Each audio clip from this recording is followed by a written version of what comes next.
Траянов към Петър Петров. Той комбинира с Янкович. До него е Витанов. Двойно подава между драмата. Хубаво се разви тази атака. Данчо Тодоров няма засада. Данчо Тодоров, гола ситуация. Шуто. Тук добавка на Коце Хазуров. И това е 1-0 за Миньор Перник. Коце Хазуров открива резултата в 49-та минута на двобоя.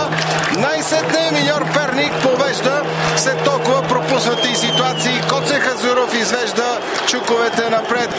Миньор Перник побежда на Берое с 1-0 с попадението на Коце Хазуров. Първият шут на Данчо Тодоров бе отразен от Карамфил Юйчев. След това обаче добавката на Коце Хазуров попадна в мрежата на Берое Стара Загора. Интересно развитие на този двубой.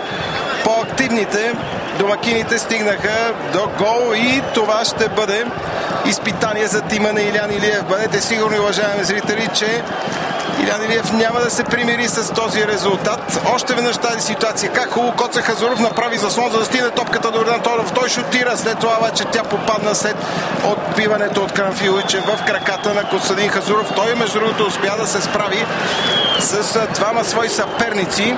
Продължават атаките на Миньор Перник. Топката бе пратена от Траянов към Данчо Тодоров. Сега отново паса Данчо Тодоров. Няма засада. Данчо Тодоров дали ще успее да шутира. Пита хитро.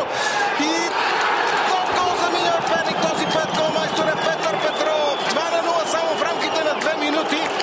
Отново Данчо Тодоров започна тази атака. След това обаче топката отново бе отбита и попадна в краката на Петър Петров. Какъв обрат се получи тук само за 2 минути. Радост по трибуните. Фойерверки в агитката на Миньор Перник. Този път голмайстор е Петър Петров, един от най-активните. Никифор Вангелов, собственика на Миньор Перник, също е щастлив и получава поздравленията от Петър Петров, който дойде до официалната трибуна. Още веднъж Данчо Тодоров опита хитро да пусне топката покрай Карамфил Юйчев. Отново вратарят на Берое се справи и изби с крак и топката попадна в непокритият Петър Петров. 2-0 за Миньор Перник след 52 минути игра.